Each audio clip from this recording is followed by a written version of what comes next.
Fala, moçada! Que lindo! Fala, moçada! Belezura! Aqui é o professor Felipe Queiroz e nós vamos continuar a nossa discussão sobre história, geografia e atualidades aqui no nosso canal Feliperama. Hoje nós vamos falar bem pouquinho, mas algo muito importante e útil sobre a economia da China e um pouco sobre a atualidade de China. É um assunto que quase sempre cai em quase todos os tipos de vestibular que envolve história ou geografia ou ainda atualidades. A estimativa é que até 2025 a China se torne mais rica que o próprio Japão, tornando-se então a segunda maior economia do mundo. A classe média chinesa representa 25% hoje da população.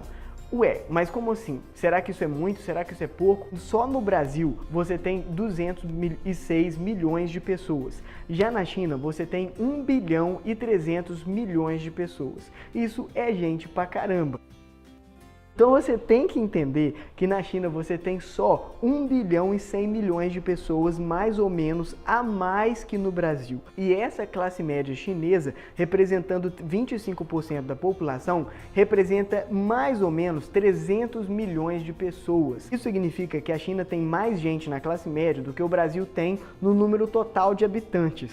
Então, só para você ver o poder econômico chinês. Lembrando que o poder econômico de um país também está muito conectado com a parcela da população economicamente ativa. E a parcela economicamente ativa da China é bastante significativa. A China, porém, vem decrescendo seu crescimento. Você falou que a China é muito poderosa, muito rica economicamente e tem crescido cada vez mais. Mas atualmente eu fiquei sabendo que a China está crescendo cada vez menos. Por que a China tem cada vez crescido menos? A verdade é que a China dos últimos anos para cá tem encontrado um esgotamento, principalmente na área da construção civil. Existe um crescente esgotamento do êxodo rural que estava acontecendo na China principalmente a partir de 2010, o que inclusive contribuiu muito com o alto preço das commodities, dos produtos que são muito demandados internacionalmente no comércio. O êxodo rural, ele é uma das grandes forças para o desenvolvimento econômico chinês, porque ele alavanca principalmente o setor da construção civil, uma enorme quantidade de pessoas. Imagina a enorme quantidade de pessoas saindo do campo com aquela intensa vontade de arrumar um trabalho. Então o impulso para o crescimento industrial da área urbana, ele é todo alavancado devido a esse êxodo rural. O problema é que o êxodo rural na China vem diminuindo. A gente sabe muito bem que a população chinesa vem se transformando muito rapidamente. A política de filho único tinha como objetivo principal o controle do crescimento populacional. Se a China não tivesse implementado a política de filho único, hoje o crescimento vegetativo da população chinesa seria 3 vezes maior.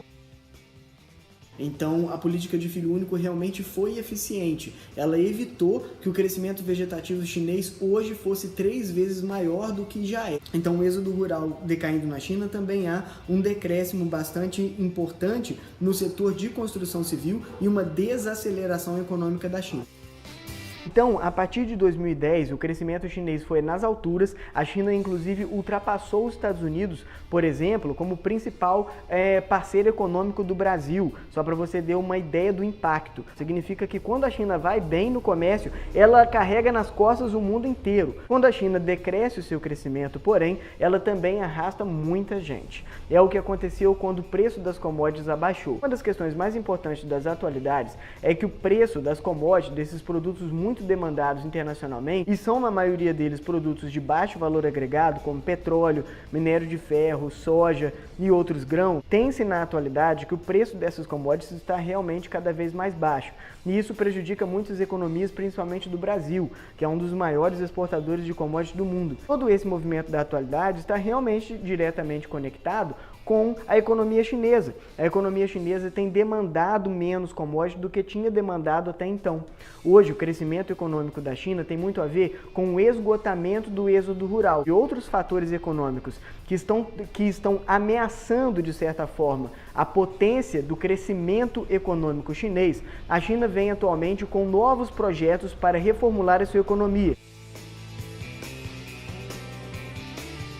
conhecido como China 2.0, é uma nova característica chinesa de estabelecer um novo modelo de crescimento. Esse novo modelo de crescimento é baseado na ideia de que o crescimento da economia chinesa não vai mais ser alavancado apenas pelas exportações ou pelas exportações de produtos de baixo valor agregado. O que você quer dizer com produtos de baixo valor agregado? São produtos com menor valor de mercado. Então, por exemplo, o carro é um produto de valor muito mais agregado do que um cereal, do que a exportação de petróleo cru e assim por diante. A China está querendo transformar as suas exportações. Ela está querendo aumentar o valor agregado dos seus produtos exportados para, obviamente, enriquecer ainda mais o processo de exportação. Mas não só isso, um dos principais focos desse novo projeto de economia, de crescimento da economia chinesa, é investir no consumo interno da população. A China tem a população maior do planeta, como a gente acabou de falar. Então, se ela aumentar o consumo interno da população, ela, obviamente, vai dar novos ares para a sua economia. E esse é o plano econômico chinês principal. Além disso, a China irá construir a chamada Rota da Seda. A Rota da Seda não é apenas uma rota, é um conjunto enorme de projetos de infraestrutura que visa ligar a China a mais 48 países do mundo. Mais 48 países do mundo vão ser integrados à economia chinesa por meio de vários projetos de infraestrutura. A Rota da Seda é um conjunto de empreendimentos de infraestrutura que irá ligar um conjunto de países que representam mais de 40% do PIB do planeta. Então, efetivamente, o projeto chinês de construção não só da Rota da Seda, de investimento na sua classe média, que representa 25% da população chinesa atualmente, e o investimento no consumo interno e no aumento do valor agregado de seus produtos, é efetivamente um plano interessante atualmente, que faz da China um país muito relevante e que você precisa de considerar nas suas provas de concurso e no Enem, por exemplo. Valeu, pessoal! Nós vamos continuar falando sobre China em outros vídeos e principalmente nos vídeos que a gente falará sobre atualidades. Valeu, moçada!